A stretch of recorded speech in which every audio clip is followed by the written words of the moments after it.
Ты представляешь, Руслан, у нас тут среди детсадовских родителей прошел такой слух, что в этом году мы деньги на Деда Мороза не сдаем, как во все прошлые, потому что якобы пришла директива из ГРАНО, пожаловался кто-то из родителей, да, что он сдает деньги на Деда Мороза, и почему так? И вот слушай, все ты запретили. меня, конечно, извини, но это какой-то маразм. Ну, откуда в детском садике там мужиков-то нет, что воспитательница будет играть там Деда Мороза, да?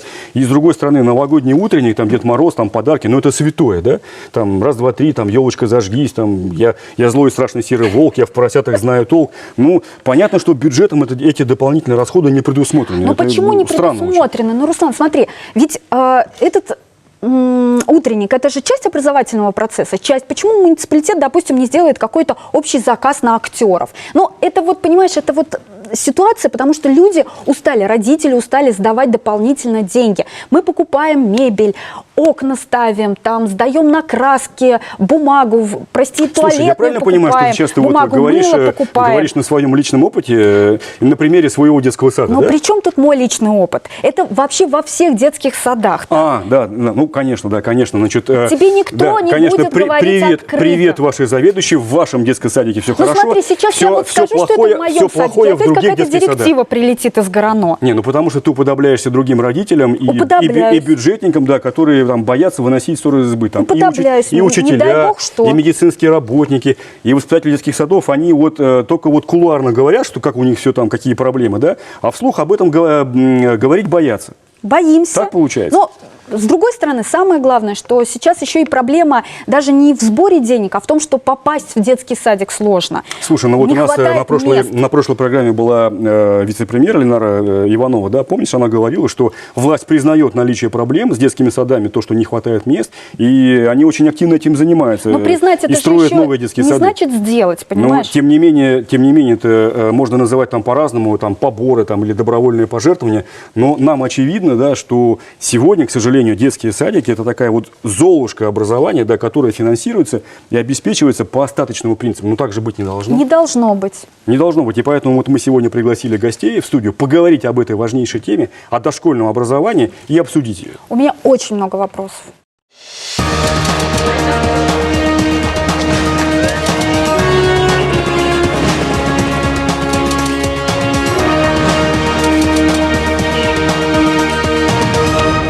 Молодой воспитатель, который приходит в детский сад, получает там 12,5 тысяч примерно. Много раз решалась уйти, но меня что-то все равно останавливало. И есть родители, которые относятся к детскому саду как к камере хранения. Вот я тебе утром привел ребенка, а вечером я забираю. Вот какую бы зарплату платили воспитатели сами? Ну, думаю, что не менее 20 тысяч. Средняя месячная заработная плата воспитателя составляет 38 тысяч. Я прошу прощения, где?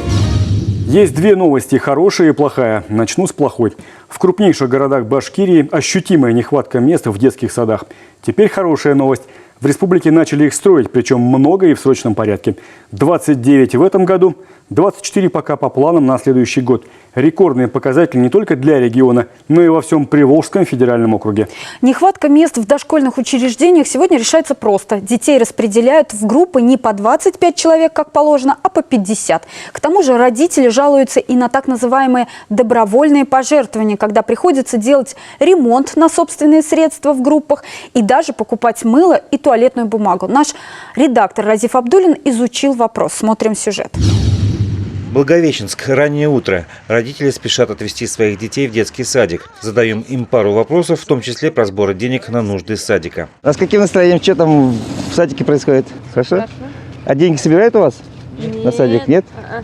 Дома не нравится. Дому нравится. Ну, понятно, домашний. А у вас как, мама? Все хорошо, да, мне все нравится. Самый классный садик в мире. С нас ничего не собирали пока что. Денег сколько надо, собираем, конечно. Ну, в основном, видимо, на игрушки или на что? Ну, там на всякие. Я вон то бумаги приношу, то что-нибудь помогу здесь. Депутат городского совета Сергей Жуков о сборах денег в садиках знает не понаслышке. Он провел собственный опрос среди горожан. Как бы ни было парадоксально, собирают на моющие средства, на мусорные мешки, даже на постельные принадлежности и на посуду. Это ненормально, считает депутат, ведь на эти расходы выделяются деньги из бюджета. Проблемы связаны не с отсутствием денег, а с неправильным планированием. руководители дошкольных учреждений составляют план финансово-хозяйственной деятельности. И от того, как качественно он составлен, следующий год так и проживает дошкольное учреждение. В детских садах не исключен сбор средств, но только в рамках добровольной благотворительной помощи, поясняет заместитель главы администрации Благовещенска Ильшат Давлетянов. Если родительский комитет выходит с предложением, что они хотят оказать какую-то благотворительную помощь детскому садику, это решение родительского комитета. Если какой-то родитель в детском садике, в группе, не присоединяется к этому общему мнению, это его право. Мы его не можем заставлять и не заставляем. Работать с маленькими детьми сложно и очень ответственно. Это признают многие, как и то, что платят за эту работу мало. Вы бы какую бы зарплату платили воспитателю сами? Думаю, что не менее 20 тысяч. А сейчас сколько? А сейчас молодой педагог получает 12. Это же мало. 15, конечно. Молодые мамы и папы говорят, что проблема с детскими садами напрямую влияет на благосостояние семьи. Особенно остро это ощущают те, чьи дети достигли ясельного возраста 1,5 лет, когда женщина перестает получать пособие по уходу за ребенком и при этом не может выйти на работу. Ситуация с нехваткой мест уходит корнями в демографическую яму 90-х, в постсоветский кризис, когда рушилось все и вся. Тогда многие дошкольные учреждения, особенно ведомственные, массово закрывались и переходили в другие руки. Для сравнения, в 1991 году в Уфе было 360 детских садов и яслей, на 120 больше, чем сегодня. Когда уже каждый ребенок сможет иметь свой законный шкафчик, будут ли застройщики создавать новые жилые кварталы-муравейники вместе с детскими социальными учреждениями, и где-то тонкая грань между поборами и добровольной родительской помощью? Эти и другие детские, но в то же время очень взрослые вопросы мы с Алсу Сликаевой и нашими гостями обсуждаем сегодня в студии «Честно говоря». Итак, Ильдар Мавлетбердин, первый заместитель министра образования Республики Башкортостан, Вадим Арсланов, заместитель начальника управления образования администрации города Уфы, и Ирина Бесчаскина, руководитель Ассоциации родителей и педагогов республики, основатель и главный редактор журнала «Дошкольный мир». Здравствуйте. Здравствуйте. Добрый день. Ильдар, первый вопрос к вам. Вот есть мнение, что детские сады и дошкольное образование находятся на обочине внимания Министерства образования. Вот так ли это? Я бы не сказал, что на обочине находится дошкольное образование. Вы правильно говорите о том, что от состояния дошкольного образования зависит, я бы так сказал, и даже общее образование. Ведь не секрет, что дети с детского сада, приходя в 1 класс, они приходят действительно хорошо подготовленными. Речевые навыки в садике – это и мелкая моторика, это и развитие ребенка. Вы начали говорить про майские указы и про места от 1,5 до 3 лет. Почему у нас до сих пор с этим огромная проблема? Не говоря о том, что у нас переполненность после 3 лет, от 3 до 7 лет, у нас переполненность по 50 человек. Давайте не будем скрывать, об этом все уже громко говорят. Что с этим планируется делать? Понятно, что проблема есть, как ее решать? Да, проблема это действительно такая есть. Я не скажу, что она есть в целом по республике, потому что если смотреть в среднем по республике среднюю температуру, то здесь достаточно все хорошо. У нас проблемы есть в крупных агломерациях. Это город Уфа, Стельтамак. Это муниципалитеты, которые прилегают к городу Уфе. Это Иглинский, Уфимский районы. Это Нефтекамск. Одним из, наверное, главных решений вопроса является строительство новых детских садов. 21 детский сад только в этом году, до конца года мы Это по республике или в Уфе? Это по республике Башкортостан. Из них 4 детских сада в городе Уфе. Достаточно ли 4 детских садика на миллионный город? Новых? 4 детских сада – это, конечно, недостаточно. Но, к сожалению, строительство жилья опережает строительство социальных объектов. Из-за этого возникает такая некоторая напряженность. Скажите, Вадим, а вот есть такая проблема, да, что застройщики, частные инвесторы, девелоперы, они не выполняют своих обязательств по строительству социальных учреждений, в том числе детских садов, в новых районах, микрорайонах? Вот у нас при администрации города, при Ульфате Мансуровиче, создан градостроительный совет. Застройщики, когда выходят с инициативой застраивать тот или иной квартал, они готовят проект планировки межевания территории. А что делать с теми микрорайонами, которые уже они построены? При поддержке республики мы в существующих дошкольных образовательных учреждениях делаем капитальный ремонт, оборудуем. Мощность детского сада таким образом мы увеличиваем. Есть такие примеры, когда какие-то кварталы, новые, жилые микрорайоны, ввели в действие в 2017-м, в 2018-м и даже уже в 2019 году, но детских садов и новых школ там нет. Что с этим делать? Да, конечно, об этом мы все знаем. Вся команда города работает над этим. И республика тоже нам помогает в этом. То есть это комплексно мы решаем. Ну, Ирина, понятно, что Вадим, Ильдар – это представители органов исполнительной власти. Они со своей точки зрения говорят, да, с точки зрения профессионального сообщества, какие проблемы сейчас есть в дошкольном образовании республики?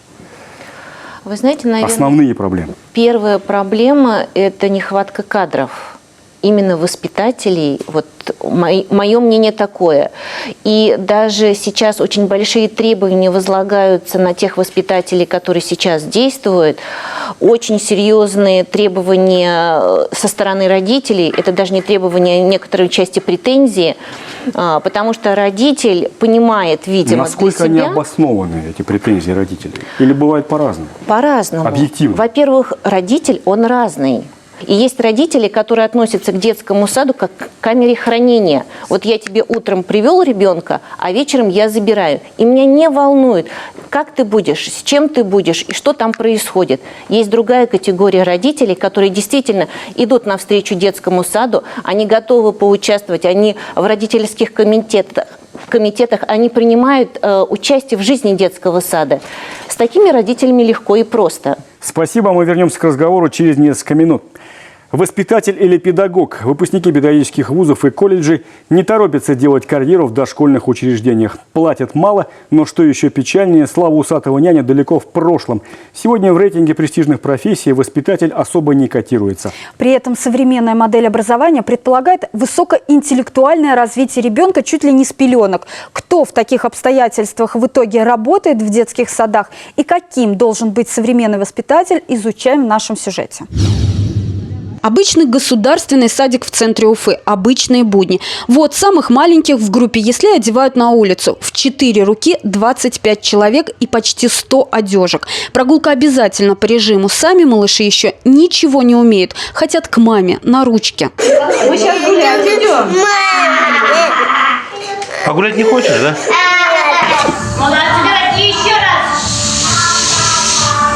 А этим уже по 3 года. Еще не все умеют, но уже не плачут. И все как один стремятся повторить точь-в-точь за своей воспитательницей. Позади адаптация с педагогом налажен, контакт, доверие. И это настоящая магия, утверждает экс-ректор Башкирского педуниверситета, доктор педагогических наук Раиль Асадуллин. В средней школе я могу работать, потому что в средней школе ребенок уже взрослее. Он больше похож на меня. И вам легче работать. И мне легче работать. А ребенок, он не похож на взрослого. И взрослому приходится играть, быть ребенком, а это не каждому дано. Это особый дар, это особый талант. Она и физкультуру проведет, и костюмированную сценку сыграет, и стихи прочитает. Идеальная воспитательница с созвучным отчеством – Эльвира Идеаловна. Самая молодая в коллективе, ей 28 лет, но уже считается опытным педагогом. Готовится защитить высшую категорию, а это и ступень в карьере, и прибавка к зарплате. Правда, чтобы накопить на отпуск в Турции, Эльвира работает дополнительно инструктором по физкультуре. В итоге каждый день на работе по 12 часов. Первые года, наверное, я хотела, много раз решалась уйти, но меня что-то все равно останавливало. Дети, меня останавливала наша хорошая заведующая. Привлечь и удержать кадры в государственном дошкольном учреждении – это тоже особый талант.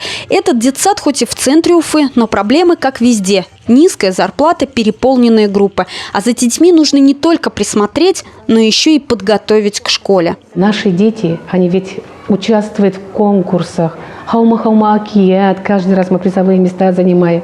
Звездочки столицы, наши дети и гран-при, и призовые места занимают. В всемирных конкурсах участвуют наши дети.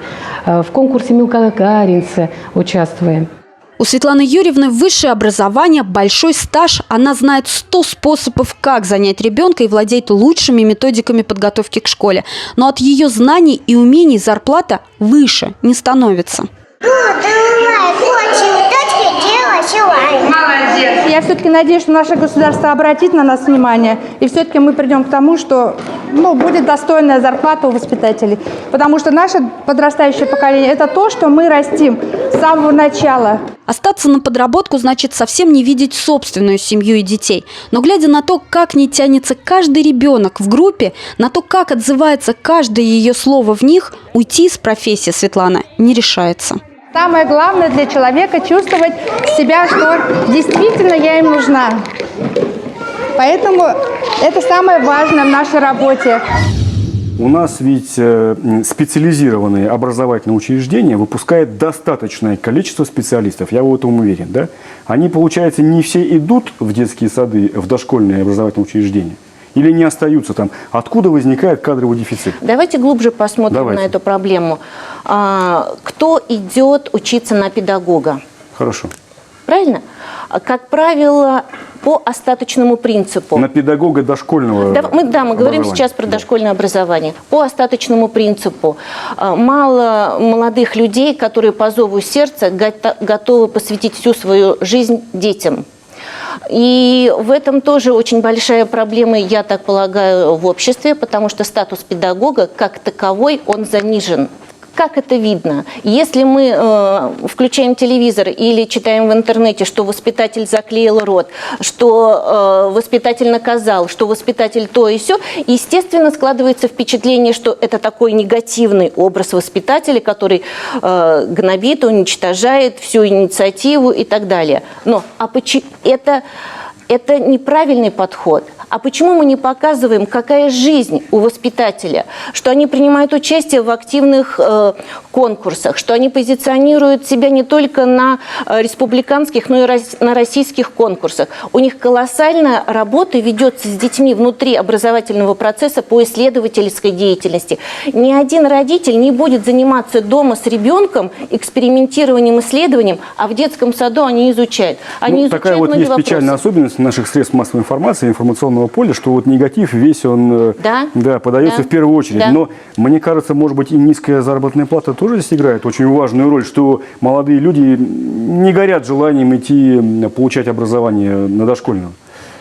Вы знаете, здесь, мне кажется, это решаемый вопрос. Я могу поделиться опытом. Я буквально неделю назад была в Перми, форум перемен по дошкольному образованию, и интересную статистику привели. Средняя месячная заработная плата воспитателя составляет 38 тысяч. Я прошу прощения, где?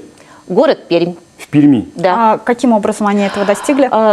Очень сильно развито доп. Образование в дошкольной образовательной организации.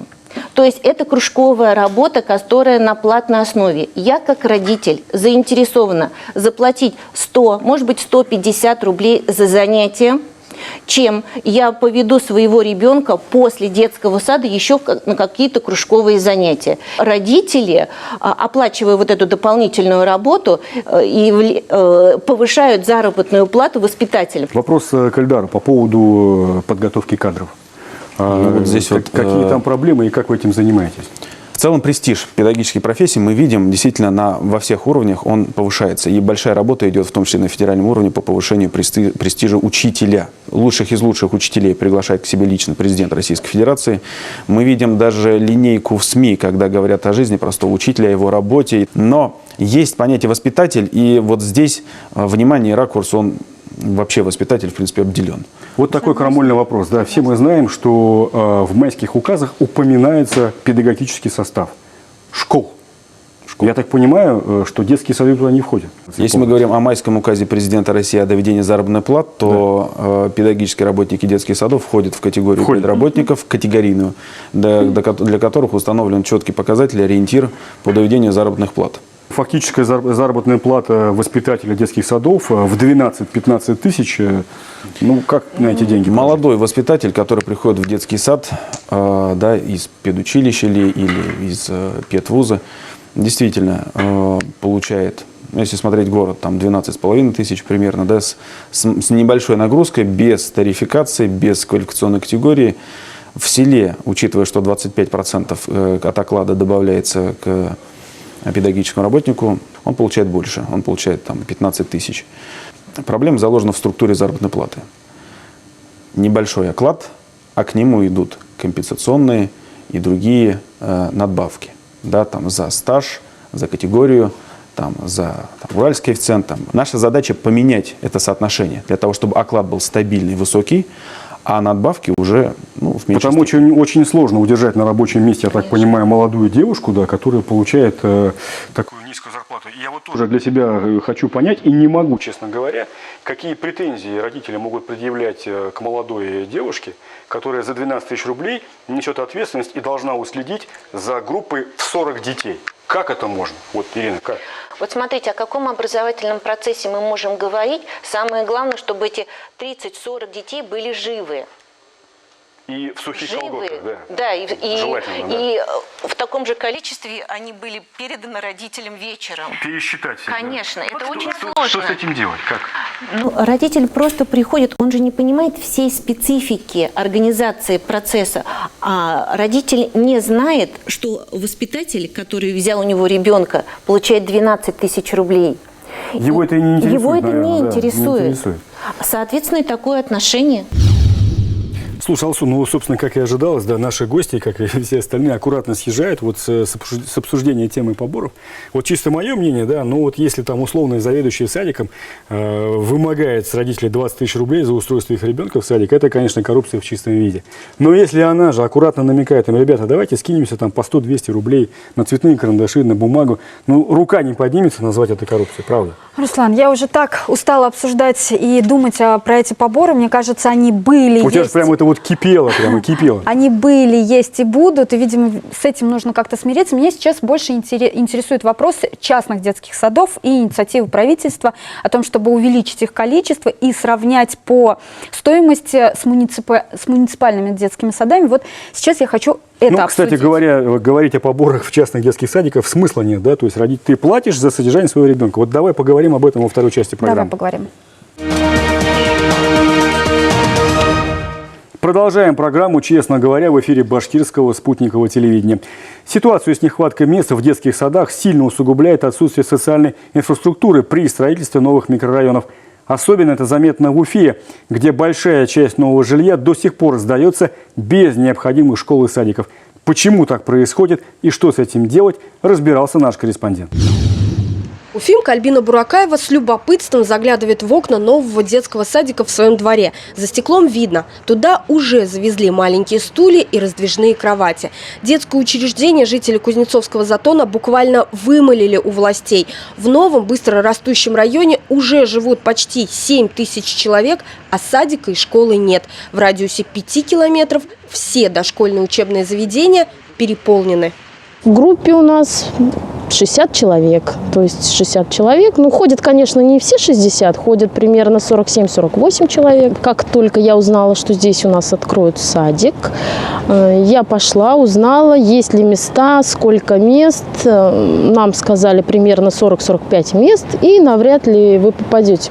Первый детский садик в Кузнецовском затоне разместили в пожарном порядке на первом этаже многоквартирного дома. Здесь готовы принять 64 ребенка. На подходе строительство еще одного, уже полноценного, в отдельно стоящем здании на 264 места, но его запуск рассчитан на 2021 год. Согласно строительным нормативам, на 1000 жителей необходима школа на 160 мест и также на 1000 жителей детского сада на 46 мест. Мы смотрим уже по прогнозу, сколько сейчас жителей есть, сколько потребность. В очереди именно вот в Кузнецовском затоне более 70 пока.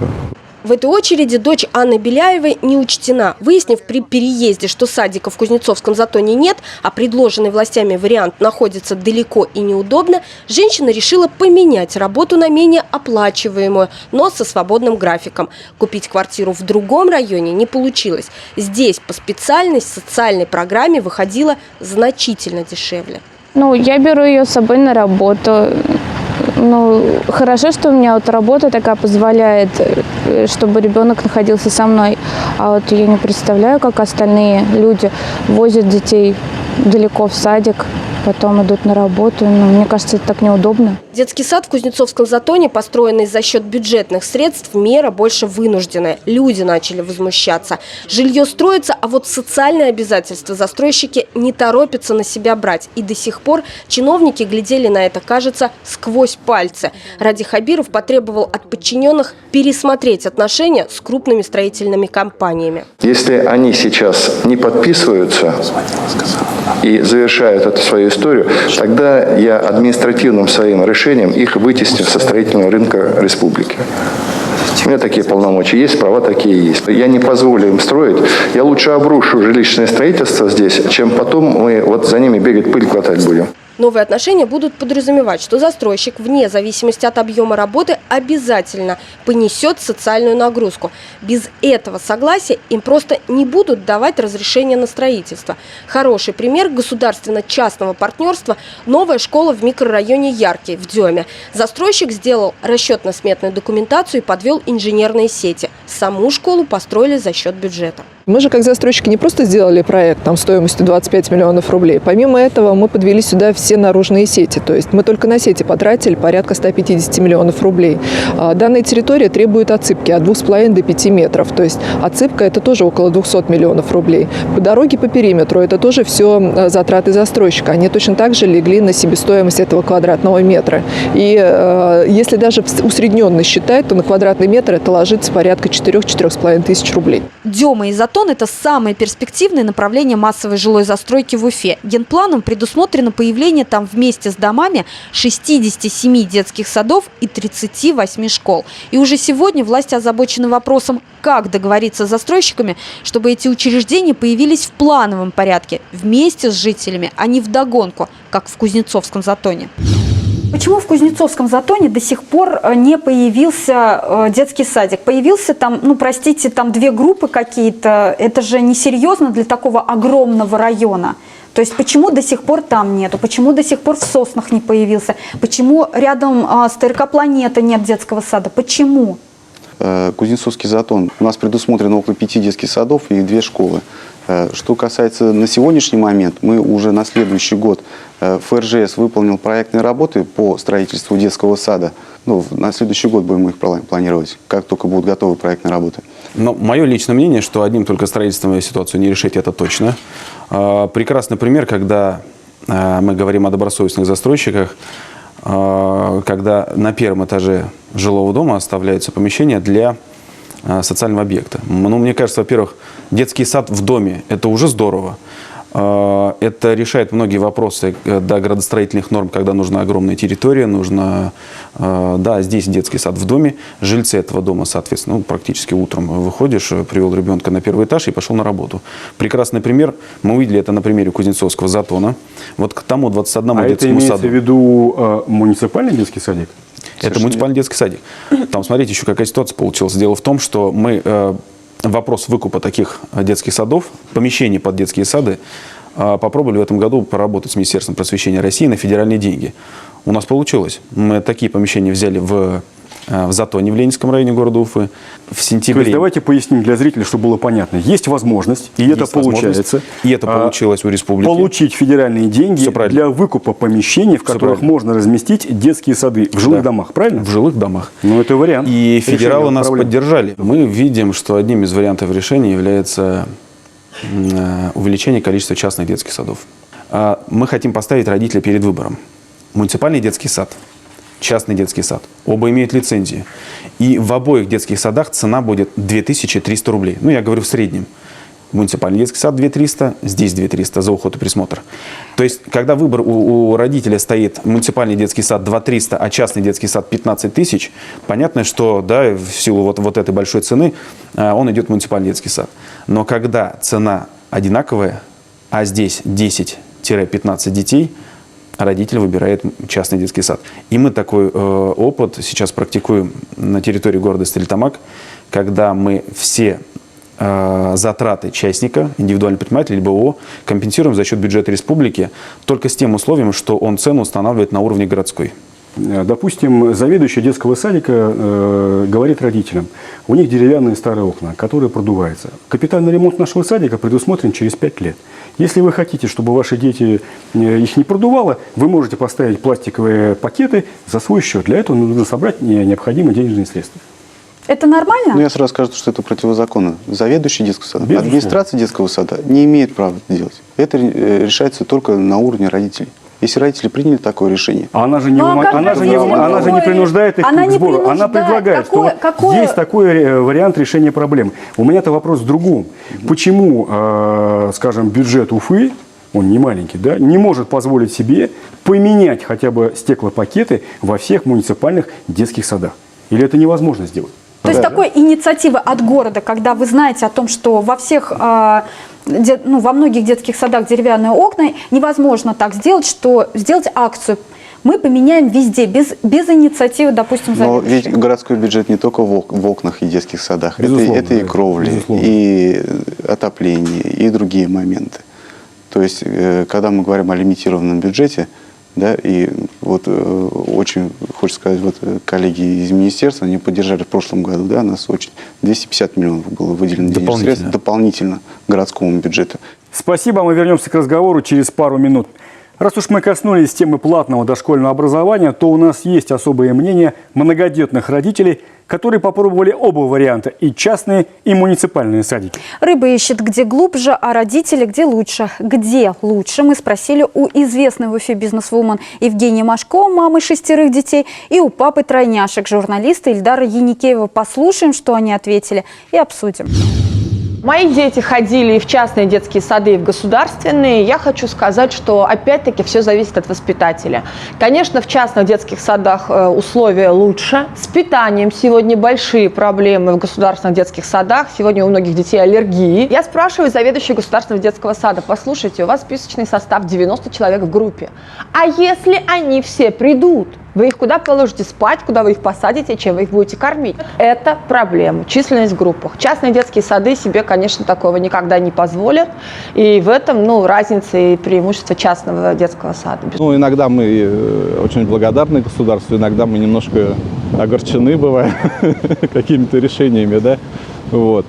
Даже вот сейчас периодически у меня накипает по детскому питанию в детских садах вот эта система, когда ребенок в садик не приходит, но ты должен за него заплатить. Я переплачиваю одно, но надо понимать, что из бюджета тоже уходят деньги на компенсацию. Вот ребенок в садике не был, а из бюджета деньги на компенсацию уходят. Куда-то деньги деваются. Да, и куда-то питание девается тоже.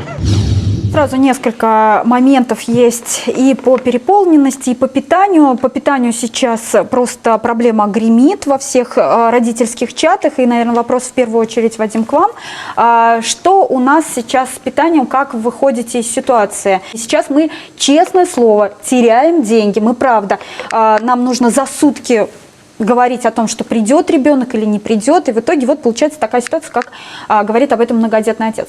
Все мы знаем, да, то, что у нас сейчас идет реновация питания, и республика, и город Уфа даже участвовал в конкурсе по организации модернизации питания. Ну вот элементарный вопрос. Как можно предугадать, что через 2 дня у тебя ребенок заболеет, и он не придет, и еще до 9 утра на послезавтра сделать прогноз?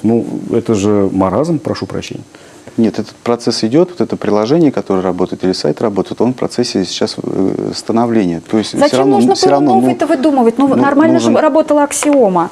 Если Аксиома у нас брала какие-то комиссии, то сейчас, которая организация, она без комиссии принимает платежи через свой терминал. Так. Вот. То есть нам нужно пока еще своя система нуждается в доработке, да? Она дорабатывается, конечно, на это нужно какое-то определенное время. И это никак не ограничивает родителей. Потом все равно это будет пересчет. И по поводу здесь нужно относиться к каждому индивидуально. То есть, говоря о том, что через сутки, через 2, здесь нужно подходить, разбираться в каждой ситуации. До 8 утра в день можно снять ребенка с питанием. Каким образом? Опять-таки, пока идет это через воспитателя, потому что пока приложение вот это вот несовершенно. Хотел попросить, уважаемые гости, резюмировать, да, в чем вы видите пути решения проблемы с детскими садами, с дошкольным образованием. И частные детские садики – это один из таких путей, да? Это один из таких путей. В течение года мы работали над нормативными документами. В сентябре вышло постановление правительства республики о порядке утверждения выдачи сертификатов. Пилотом по решению Ради Фаритовича запущен в город Стерлитамак.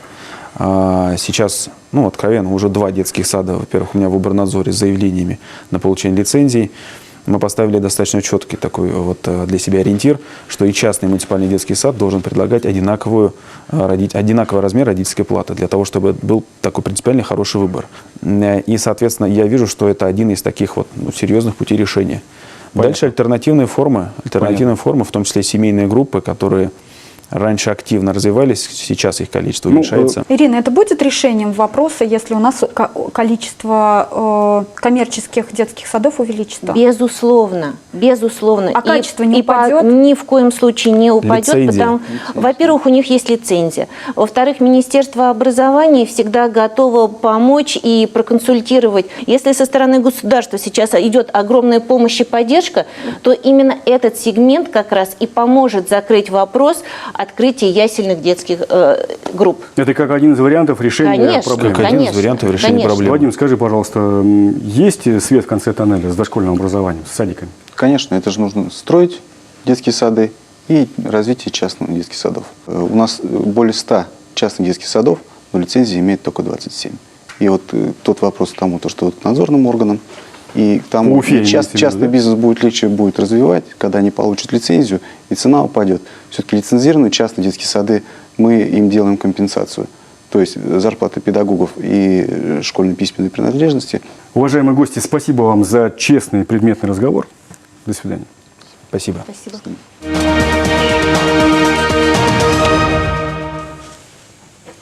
Слушай, Алсун, по моим прикидкам, больше, наверное, чуть ли не половина воспитателей, которые в детских садах работают, они туда попали по стечению обстоятельств. То есть там привели своего ребенка, там либо близко живут, а потом как-то втянулись, прикипели и остались работать. Но с другой стороны, Руслан, посмотри, это разве хорошо, когда человек приходит и вынужденно просто работает, отбывает какое-то свое время рабочее, пусть в копейки, но получает. Нет какого-то профессионального желания расти, карьерного роста. Слушай, я в очередной раз убедился, что все зависит от конкретного человека на конкретном месте, да?